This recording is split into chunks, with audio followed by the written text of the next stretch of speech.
자갈치 일보.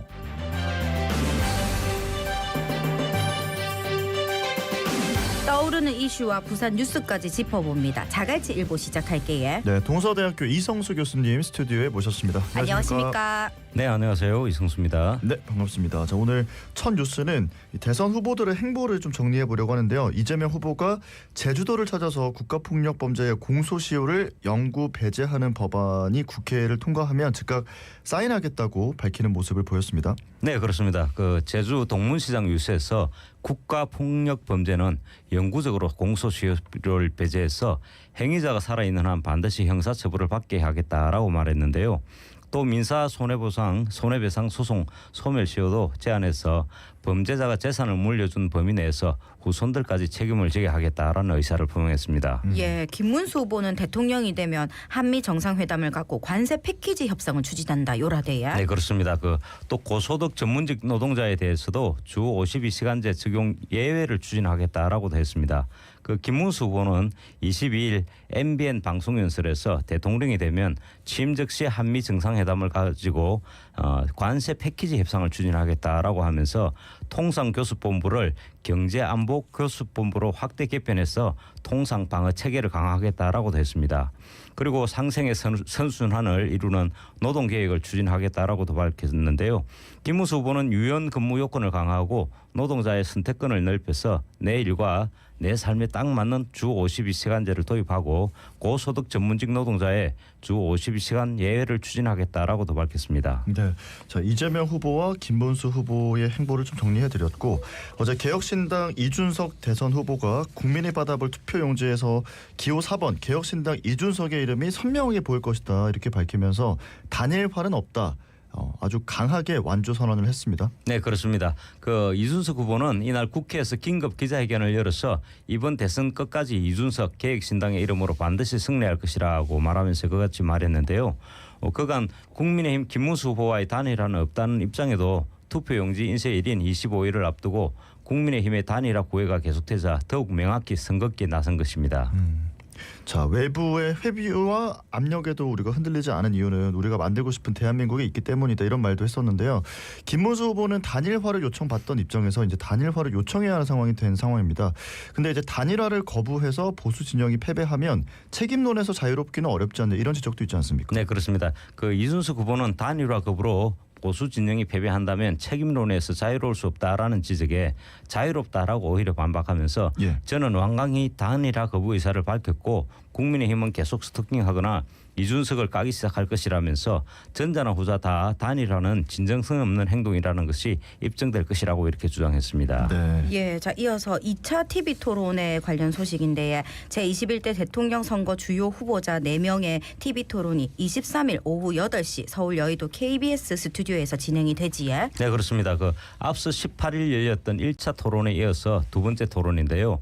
4명의 후보는 사회 분야를 주제로 사회 갈등 극복과 통합 방안을 놓고 시간 총량제 토론을 벌인 뒤 연금 의료 계획과 기후 위기 대응 방안 등에 대한 공약 검증 토론을 진행합니다. 예, 이재명 후보는 이번 토론회에서 실책 방지에 초점을 맞춘다 하고 김문수 후보는 이 후보 검증에 방점을 둔다 요라대야. 네, 이재명 후보는 그간 차기 대통령의 제1과제로 국민 통합을 강조해온 만큼 이날도 국가적 위기 극복을 위해서 이념, 진영 구분 없이 힘을 합쳐야 한다는 메시지를 낼 것으로 보입니다.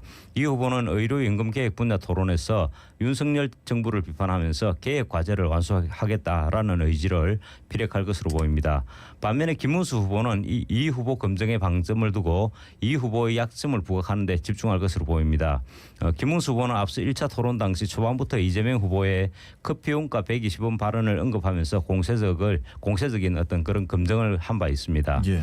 이준석 후보는 전날 기자들과 만나서 이재명 후보도 자존심이 센 사람이라서 침대에 누워있는 자세로 토론을 시작하지는 않을 것이다 라고 하면서 저에게 네거티브도 시도할 것 같은데 이재명 후보의 그런 전략은 이미 간파됐고 자신 있게 대처할 것이라고 입장을 밝혔습니다. 예, 토론회에 앞서서 이재명, 이준석 후보는 고 노무현 전 대통령 서거 16기를 맞아서 경남 김해 봉화마을에 방문할 예정입니다. 예정이라 하고 또 김문수 후보는 서울 중구 더 플라자 호텔에서 열리는 2025년 제3회 국가와 민족을 위한 조찬 기도회에 참석할 예정이라 하대에 또 권영국 후보는 이날 금속노조와 정책 협약식을 하고 교육 분야 공약을 발표할 예정이고요. 요 2차 토론에도 유심히 지켜보입시다. 네. 자, 다음 뉴스는 예. 자, 더불어민주당과 국민의힘 개혁신당 소속 대선 후보들이 부산이 해양, 수산, 항만, 물류 분야에서 해양 수도로 도약하기 위한 각자 다른 비전을 내놓고 있는데요.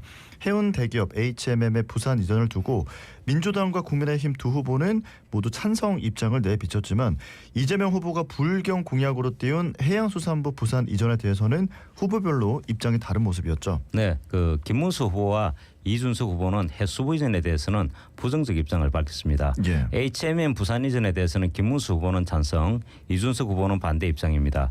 해수부 이전과 HMM 이전은 이번 그 불경 대선 공약에서 이재명 후보가 띄운 내용입니다. 예, 이재명 후보는 지난달 해수부 부산 이전을 공식화하면서 해수부 이전을 필두로 HMM 등 해운물류 대기업의 본사 이전도 함께 추진한다 하면서 해양 클러스터를 조성하겠다 이런 계획을 내놨지요. 네, 맞습니다.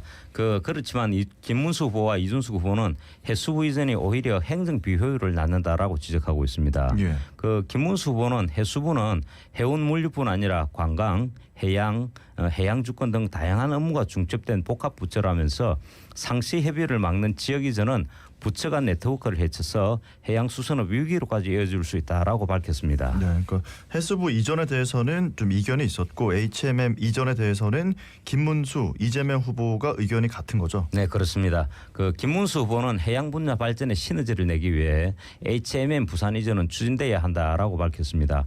한국해양진흥공사 본사 등 해양 관련 공기업 다수가 이미 부산에 있고 국내 수출이 물동량 90% 이상이 부산항에서 처리되고 있다라는 점을 감안한 것입니다.